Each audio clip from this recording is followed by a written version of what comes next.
რამოდენიმე დღის წინ UFC-მ ოფიციალურად გამოაცხადა ისტორიული თეთრი სახლის ქარდი. თვეების განმავლობაში გვპირდებოდნენ, რომ ეს იქნებოდა რაღაც არამიწიერი საუკუნის ივენთი. და ისიც მეგობრებო, თქვენს წინაშეა არამიწიერი ქარდის სრული სია. მეგობრებო, სანამ დავიწყებთ ვიდეოს, თხოვნა იქნება გამოიწილოთ ხალხი და დაალაიქოთ ვიდეო. მადლობა თუ ეთხოვნა უკვე შემისრულეთ. ახლა კი გადავიდეთ უშუალოდ მთავარ თემაზე. თვეების განმავლობაში დენა უაიტი გვპირდებოდა, რომ ეს იქნებოდა ისტორიაში ყველაზე მაგარი ღონისძიება, რაც კი UFC-ს ჩაუტარებია აქამდე. შეიძლება ფინანსებით დაიმკვიდრეთ, რომ ეს ივენთი თეთრ სახლში ტარდება, მასაც მასშტაბური იყოს, მაგრამ სიას თუ გადავხედავთ, დავწუნდებით, რომ ეს ასე არ არის. მოდით, სანამ თითოეულ მათგანს განვიხილავთ, მინდა გითხრათ, რომ როგორც ქართველი, რა თქმა უნდა, ძალიან ბედნიერი და აღფრთოვანებული ვარ იმით, რომ მთავარი დაპირისპირება იქნება ილია თოფურიას ჭხუბი, რომელიც ჯასტინ გეიჯის დაუპირისპირდება და პირველად დაიცავს ქამას მსუბუქ-ზონაში. ეს მართლაც წარმოუდგენელი მოვლენა, ამ ფაქტის სიტყვით აღწერა ცოტა შეუძლებელიც კი არის. წარმოიდგინეთ მეგობრებო, თეთრი სახლის ივენთზე, როდესაც მთელი მსოფლიოს ყურადღების ცენტრში ხარ, ამერიკის შეერთებული შტატების 250-ე დამოუკიდებლობის დღესადმი მიძღვნილ ღონისძიებაზე. ამავე ღონისძიების თავად დაპირისპირებაში იბრძოლებს ქართველი ილია თოფურია. დასწუნებული ვარ, რომ ეს ყველა ქართველისთვის არის დიდი მოვლენა და ყველა გახარებულია. განსაკუთრებით კი MMA-ს მოყვარულები და იმაშიც დარწმუნებული ვარ, რომ ამ ბრძოლაში გაითიშება ჯასტინ გეიჯი და სწორედ ქართველი ილია თოფურია გამოვა გამარჯვებული. ხოლო რაც შეეხება თანამთავარ დაპირისპირებას, ამ ბრძოლაში პერეირა, რომელმაც შეიცვალა წონა დავიდა მძიმე წონაში, დაუპირისპირება სირილ განს, კვებითი ჩემპიონის ქამლისთვის. შეგახსენებთ იმასაც, რომ მძიმე წონაში ჩემპიონი არის ტომ ასპინალი, რომელმაც სწორედ სირილ განთან დაპირისპირებაში მიიღო ტრავმა, როდესაც თითები მოხვდა თვალებში და იმის შემდეგ უამრავი ოპერაცია ჩაიტარა და ჯერ უცნობიათ როდის დაბრუნდება. მანამდე კი როგორც გითხარით, სირილ განი და პერეირა დაუპირისპირდებიან ერთმანეთს ამ ისტორიულ ქარდზე თვრუებითი ქამისთვის. ამ ქარდზე ალბათ ყველა ელოდა და საუბრებიც მიდიოდა იმაზე, რომ იქნებოდნენ ჯონ ჯონსი და კონორ მაკგრეგორი. ჯერ განვიხილოთ ის დარჩენილი 4 ბრძოლა, რომელიც გაიმართება ამ ისტორიულ ქარდზე, მინდა აღნიშნო საუკუნის ქარდზე, როგორც დანა უაიტი გვპირდებოდა. პირველი დაპირისპირება დიეგო ლოპესი გარსიას წინააღმდეგ. კი ბატონო, ლოპესი არის კარგი მებრძოლი, ორჯერ მიიღო კიდევაც შანსი, რომ ქამრისთვის ებრძოლა და ორივეჯერ დამარცხდა უშანსოდ, მინდა ვთქვა, ვოლკანოვსკისთან. არ ვიცი რა ზეზით შეარჩიეს ლოპესი ამ ქარდზე, რით დაიმსახურა იმ ორი ბრძოლის შემდეგ, რომელიც მან ვოლკანოვსკიდან ჩაატარა. მე თეთრი სახლის ქარდზე კი არა კარგი ხანი საჩემპიონო ბრძოლასაც არ მივცემდი, მაგრამ ალბათ მეტი ვერავინ ვერ ნახეს. ხოლო რაც შეეხება გარსიას, არ ვიცი, სულ მე-9 ადგილზეა რეიტინგში. ან ის რაცებით მოხდა ამ ქარდზე, არ ვიცი. ისევ ჯობდა ალბათ ლოპესი ვოლკანოვსკის სამი ჩაენიშნა და ისევ რაღაც ინტრიგა მაინც იქნებოდა, საჩემპიონო ბრძოლა მაინც იქნებოდა. ან არ ვიცი, სადაც ლოპესმა ჭუბა ვოლკანოვსკისთან და ახლა მზად არის, რომ იჭუბოს თეთრი სახლის ქარდზე. ჩაესვათ ვოლკანოვსკისთან ვინმე საჩემპიონო ბრძოლაზე ნებისმიერი უკეთესი იქნებოდა. მოდი, აღარ გავჩერდები ამ ბრძოლაზე უფრო დიდი ხანი და გადავიდე შემდეგ დაპირისპირებაზე. ბონიკალი დაკასის წინააღმდეგ. აქ საერთოდ არ ვიცი რა ვთქვა, თქვენთვის მომინდია ამ ბრძოლის გარჩევა, როგორც ვიცი, 101 არ არის ტოპ 10-ში, გონი 100 ტოპ 15-ში არ არის 101 თავის ზონაში. რავი, ამ ბრძოლას თუ ვინმე უყურებს, არ ვიცი. კაი, გადავიდეთ შემდეგ ბრძოლაზე, მაურისიო რუფი ჩენდლერის წინააღმდეგ. მაიკ ჩენდლერი, რომელიც ბოლო 2-3 წელია, ასე ვთქვა, დაძდევს კონორ მაკგრეგორს და ერთი რავი, ამდენჯერ ჩაიშალა მაგათი ბრძოლა, იმის შემდეგ საბოლოოდ ხელში შესჭა მაურისიო რუფი. და უნდა აღნიშნოს, რომ მაურისიო რუფი უფრო მაღლა არის რეიტინგში, მე-9 ადგილზე, ვიდრე მაიკ ჩენდლერი, რომელიც მე-13 ადგილს იკავებს, მაგრამ მაიკ ჩენდლერს სახელი მაინც აქვს ასე თუ ისე. და ამ სამისგან განსხვავებით, რომელიც უფრო მომეწონა, ეს არის შონ ომალი ზაჰაბის წინააღმდეგ. ეს დაპირისპირება იმიტომ უფრო მომეწონა, რომ ომალი უფრო იმსახურებდა ამ დანარჩენებიდან ამ ქარდზე ჭუბს, იმიტომ რომ ბოლო ამერიკელია, დიდი ვარსკვლავია, კი წააგო ორჯერ მერაბისთან, მაგრამ მერაბი სხვა დონეა, ჩვენი ლეგენდა. ომალის ბევრი გულშემატკივარი ყავს და იმსახურებდა ამ ქარდზე ჭუბს. რაც შეეხება მის მეტოქეს ზაჰაბი რა პრინციპით აარჩიეს, ალბათ უფრო იმიტომ რომ ომალის სხვავი უნდა შეხვედრო და აქ არჩევანი იყო ალბათ უფრო მერაბ დვალიშვილი, უმარ ნურმაგომედოვი და თვითონ პიოტრ იანი. პიოტრ იანმა კი გაიკეთა ოპერაცია, როგორც მოგეხსენება, ზურგის ტრავმა ჰქონდა და კარგი ხანი ვერ დაბრუნდება. მერაბ დვალიშვილი პიოტრ იანს ელოდება და საჩემპიონო ბრძოლა უნდა. აქ თეთრი სახე ჩვენ არ გვაინტერესებს, ქამარი უნდა დავუბრუნოთ, შესაბამისად მერაბ დვალიშვილიც გამოირიცხა. დასჩენილი იყო ალბათ უფრო უმარ ნურმაგომედოვი, რომელსაც ვისურვებდი რომ ყოფილიყო შონ ომალის მოწინააღმდეგე, ეხლა და ეჭუბათ ერთმანეთს, კარგი ბრძოლა გამოვიდოდა, მაგრამ როგორც ხაბიბმა აღნიშნა, თეთრი სახლის ივენთზე არ მიიღებდა მონაწილეობას. ასე რომ ხაბიბის სიტყვა კანონია მოგასწვის და შესაბამისად უმარის გამოირიცხა. ამ სამის გარდა ყველაზე კარგი ვარიანტი იყო ზაჰაბი მე-6 ადგილზე რეიტინგში. ბოლო ორი ბრძოლა მოიგო, ბოლო ბრძოლა მოუგო ჩტოვერას, იმის წინა კელვინ კატას თუ არ ვცდები. შესაბამისად ეს ბრძოლა იმ დანარჩენ სამგან შედარებით უფრო ჩემთვის მისაღებია და ალბათ იმ სამს საერთოდ არ უყურებს სავარაუდო და ამ ქარდის ყურებას დავიწყებ ომალის ჩხუბით. მოდი ახლა ვისაუბროთ იმ შესაძლო მიზეზებზე თუ რატო ვერ მოხდნენ ჯონ ჯონსი და კონორ მაკგრეგორი ამ ხაზზე. და ასევე განვიხილოთ არა კონორ მაკგრეგორი და ჯონ ჯონსი ვინ შეიძლებოდა ყოფილიყო ასევე ამ ხაზზე და ვინ შეიძლებოდა რომ ებრძოლა.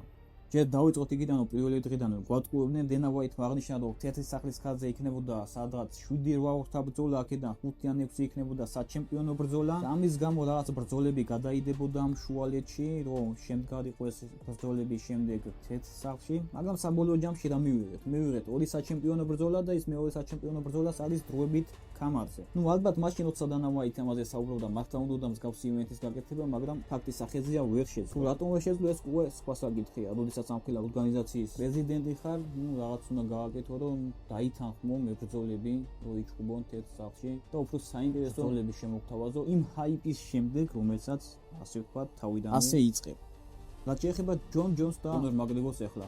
დენა ვაიტს კითხეს ჯონ ჯონსზე, რა თქმა უნდა, კონორ მაკგრეგორზე და აღნიშნა რომ ჯონ ჯონსი საერთოდ არ განიხილებოდა ამ ხაზზეო. შემდეგ დენა ვაიტს უპასუხა თავად ჯონ ჯონსმა და აღნიშნა რომ ერიქით რა განიხილებოდა, თითქმის ყოველდღიურ რეჟიმში ჩემი გუნდი და UFC-ს აწარმოებდნენ მოლაპარაკებებს, რომ მეჩხუბა თეთრი სახლის ივენთზეო და იმაზე ბევრად ნაკლები ანაზღაურება მოითხოვო ვიდრე პირველადო. იქით კონორი იწეწავს ყველაფერს და იძახის რომ თუნდაც ურეიტინგო ტიპის შემომთავაზეთ, მაინც ვიჩხუბებდიო. მოკლედ მთელი ამბებია რა, დენა ვაიტი ერთ იძახის, კონორი და ჯონსი მეორე იძახის. და მაინც რა შეიძლება იყოს სიმართლე, რა შეიძლება მომთარ იყოს სინამდვილეში. დასაჯა თუ არა დენა ვაიტმა კონორ მაკგრეგორი და ჯონ ჯონსი წასულში ჩადენილი ცოდვებისთვის. პრობლემა შეიძლება ყოფილიყო ანაზღაურებაც, რადგან ჯონ ჯონსიც და კონორ მაკგრეგორიც არის UFC-ს სახე. კონორ მაკგრეგორმა ისე დონეზე აიყვანა ზოგადად ეს ორგანიზაცია და ისეთი პოპულარული გახადა. არ ვიცი, დენა ვაიტი ალბათ ხედაღამე მადლობას უნდა უხდიდეს და ნებისმიერ სულის უნდა უსრულებდეს. იგივე შეიძლება ითქვას ჯონ ჯონსზე, რომელიც არის ამ სპორტის ლეგენდა და ზოგადად ვთვლი, რომ მათ ჰქონდათ იმის უფლება, რომ რა თანხას თვითონ უნდათ ის თანხა მოეთხოვათ. და დასწინებული ვარ, რომ 101 არ მოითხოვდა რაღაც ასტრონომიულ თანხას, რომელიც თვითონაც იციან, რომ UFC ვერ გადაუხდის. ისიც არ ახალია და ყველამ ვიცით, რომ დენა ვაიტი არის ზოგადად ამ თემაში ცოტა წუწურა კი ასე ვთქვათ და ვიცით, რომ მებრძოლებს ძალიან ცოტა თანხას უხდის. და შეიძლება ეს ყოფილიყო მიზეზი, რა თქმა უნდა. შეიძლება იყოს მეორე მიზეზი. იმას თუ გავითვალისწინებთ, რომ ჯონ ჯონსის და კონორ მაკგრეგორის დაბრუნებაც, უпростоად კონორ მაკგრეგორის დაბრუნება ძალიან ბევრჯერ დაანონსა, თვითონ დენა ვაიტმაც დაანონსა ბევრჯერ. მაიკ ჩენდლერთან ბრუნდებოდა ხოლმე ძირითადად კონორ მაკგრეგორი, მაგრამ ბევრჯერ ჩაიშალა კონორ მაკგრეგორის ასე ვთქვათ ეს დაპირისპირება და დაბრუნება ბევრჯერ გადაიდო და საბოლოო ჯამში დღესაც ნახეთ, რომ ჯერ არ დაბრუნებულა კონორი UFC-ში დღემდე. რაც შეეხება ჯონ ჯონს. ჯონ ჯონსზე მთავარი პრობლემა ის იყო, რომ ბევრჯერ აღინიშნა, რომ ის გაურბოდა მოწინააღმდეგეებს. პირველ რიგში იყო ფრენსის განუ, რომელიც მართლა მონსტრი იყო და ვთვლი, რომ მხოლოდ განუს ჰქონდა შანსი, რომ დაემარცხებინა ჯონ ჯონსი და არავინ იცის, ეხლა განუ რომ დარჩენილი იყო ორგანიზაციაში და აღნიშნა, რომ განუს სწორედ იმ მიზეზის წავიდა, ანაზღაურების გამო წავიდა ორგანიზაციიდან, რომ შესაბამისი თანხა რაც მოითხოვა არ გადაუხადეს. შესაბამისად ვთვლი, რომ განუს მართლა ჰქონდა შანსი და ბევრჯერ იყო იმაზე საუბარი, რომ ჯონ ჯონსი გაურბოდა განუს და არ ჩაინიშნა, არა და არ ჩაინიშნა ეს სუპერ ბრძოლა, საიდანაც დანას შეეძლო ძალიან დიდი ფული შოვნა. განუ წავიდა ორგანიზაციიდან და შემდეგ გახდა უკვე ტომ ასპინალი. და უკვე იყო საუბარი, რომ ტომ ასპინალს გაურბოდა ჯონ ჯონსი. ეს ბრძოლა სუპერ დაპირისპირება იქნებოდა, ბევრჯერ დაანონსდა, დანამატ თქვა, რომ მოლაპარაკებები მიმდინარეობს ძალიან ბევრჯერ და შესაბამისად ასე ეს ბრძოლა არ შედგა, ისე წავიდა ჯონ ჯონსი UFC-დან. შესაძლოა სწორედ ამის გამო დენა ვაიტმა გადაწყვიტა ასე დაესაჯა ჩვენი სუპერ ვარსკვლავები. შემდეგ იმის გათვალისწინებთ, თუ ცოტა ბევრი თანხა მოითხოვეს ამ ქარტზე ჩხუბისთვის, შესაძლოა ასე დასაჯა და ასე მივიღეთ ეს სუპერ ქარტი. ის 4 არაფრით მომცემი ბრძოლა, რომელსაც ალბათ არავინ უყურებს. ხალხი მხოლოდ იმიტომ უყურებს, რომ უბრალოდ თეთრ სახლში ტარდება. სხვა მიზეზს ვერ ხედა ამ ორ ბრძოლის ყურების. ჩემი აზრით ეს ორი მიზეზი არის, რატომაც კონორ მაკგრეგორი და ჯონ ჯონსი არ იბრძვიან ამ ქარტზე. ერთი არის ანაზღაურება და მეორე ის, რომ დენა ვაიტმა დასაჯა კონორის და ჯონსის წასული ცოდვებისთვის. რა თქმა უნდა, ეხლა რახან მივამბობ მას, ეს იმას არ ნიშნავს, რომ ეს არის 100%-იანი სიმართლე, შეიძლება სიმართლესთან ახლოსაც არ არის. შეიძლება ეხლა თქვენს დაწეროთ კომენტარებში, რომ დენა ვაიტს ასწავლი ასე თუ ისე, მაგრამ მოდი გადახედეთ იმ 4 დაპირისპირებას, რომელიც არის მთავარი ბრძოლების გარდა და თქვენ მითხარით, რომელ მათგანს უყურებთ დიდი სიამოვნებით, ასე ჩაუჯდებით, დაივწეროთ ერთ სახლში ეს ბრძოლა და მითხარით, რომელს უყურებთ დიდი სიამოვნებით. მე თუ შევხედავ ისიც სალითვალით ომალი ზახაბის დაპირისპირებას. მეტი არ ვიცი, იმ სამ დაპირისპირებას საერთოდ არ შევხედავდი, მით უმეტეს იმ ჰაიპის შემდეგ, რაც მათ შექმნეს, რაც დენა უაიტმა თქვა თავიდან. თუ კონორ მაკგრეგორია და ჯონ ჯონსი არა, ისინი უკვე წასული არიან მაინც ამ სპორტიდან, მოდი ახლა ვთქვათ, ვინ შეიძლება ყოფილიყო ამ ქარtზე. აბა ნებისმიერ ქვესაშუალო ზონაში, სადაც ჩემპიონი არის ისლამ მახაჩევი, როგორც გავიგეთ, ისლამ მახაჩევს აქვს ტრავმა, არის დეტოლის დაბრუნდება, შესაბამისად შეეძლოს ჩაენიშნა დროებით ქამაზე, როგორც არის ახლა მძიმე ზონაში.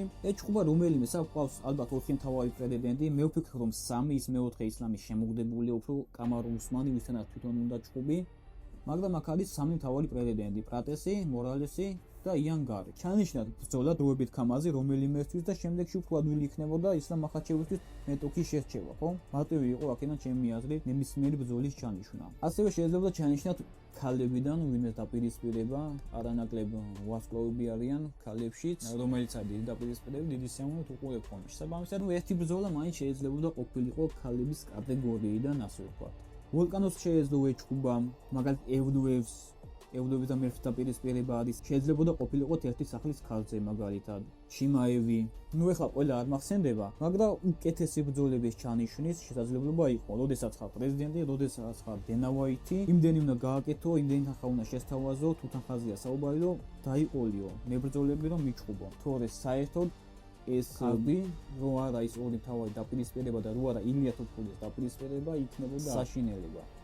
არ ვიცი უბრალოდ იმედს ვიტოვებ, რომ რაღაცები შეიცვლება, ვინმე დაემატება, ვინმე ჩაიხსნება და ეს არ იქნება საბოლოოდ და რაღაც უფრო კარგი მებრძოლები დაემატებიან. ახლა კი გადავიდეთ ორ მთავარ ბრძოლაზე. პირველი არის პერეირა და სილიგანის დაპირისპირება. პერეირამ, რომელმაც ახლახან შეიცვალა წონა და შანსი აქვს დააფიქსიროს ისტორიული შედეგი, გახდეს 3 წონის ჩემპიონი. მართალია ამ დაპირისპირებაში ვერ გახდება ჩემპიონი. თუ მოიგო გახდება დროებითი ქამრის მფლობელი, მაგრამ დამერწმუნებით ეს დიდი მიღწევა იქნება. პერეირა ისედაც ლეგენდაა, მაგრამ რა თქმა უნდა, ასეთი მიღწევა 3 წონის ჩემპიონი ჯერ არავინ ყოფილა. მოდი პირველ რიგში ილიას უსწრებთ თუ გახდეს პირველი, მაგრამ ნახოთ ვინ დაასწრებს, თუ პერეირა მოიგო, შემდეგში ალბათ არა 100% ტომას პინათან მოუწევს დაპირისპირება და ექნება იმის შანსი, რომ გახდეს 3 წონის ჩემპიონი. ფიქრობ ეს დაპირისპირება იქნება ძალიან საინტერესო, იმიტომ რომ სილიგანიც არ არის. თუმცა სილიგანიც არის ძალიან ძლიერი მეტოქე.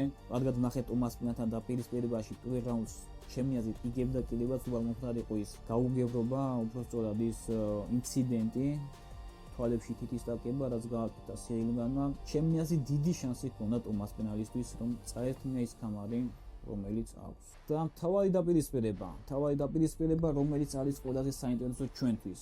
ქართველებისთვის, ჩვენი ქართველი ჩემპიონი, ჩვენი სიამაყე ილია თოფურია. პირველად დაიცავს ქამას სუბუქ ზონაში ჯასტინ გეიჯის წინააღმდეგ. ძალიან წუხად ჯასტინ გეიჯის გამო ამ ბრძოლაში, რადგან ასეთ მნიშვნელოვან ღონისძიებაზე უნდა გაითიშოს. რაც შეეხება ამ დაპირისპირებას, როგორ შედგა, როგორც ილიას მენეჯერმაც ახსენა, თავიდან მას უთხრეს, რომ არ იბრძოლებდა თეთრ სახლში, მაგრამ შემდეგ რამდენიმე დღის წინ დაუდეკეს და უთხრეს, რომ აერჩია გეიჯი ან მახაჩევი. შესაბამისად ილიამ აერჩია მახაჩევი, მაგრამ შემდეგ გავიგეთ, რომ მახაჩევს აქვს ხელის ტრავმა. შეიძლება ეს მოგონილიც იყოს, რადგან როგორც გვახსოვთ, ისლამ მახაჩევის მენეჯერმაც რამდენიმე დღის წინ გააკეთა განცხადება, რომ UFC მუშაობს ყველაზე დიდი ბრძოლის ჩანიშვნასთან. ეს არ არის იანგერი, ეს ბევრად დიდი სახელია. შესაბამისად, შეიძლება ვიფიქროთ, რომ ეს იყო სწორედ ილია თოფურია, მაგრამ რატო ჩაიშალა შემდეგ ეს ბრძოლა? მართლა ხელის ტრავმა მიიღო თუ ისევ ხაბიბია საქმეში, ეგ უკვე სხვა საქმეა. დღეისთვის სულ ეს იყო, რაც მინდოდა მეთქვა. დღეისათვის სულ ეს იყო მეგობრებო, რაც მინდოდა მეთქვა. მინდოდა დამეფიქსირებინა ჩემი აზრი ამ ივენტზე.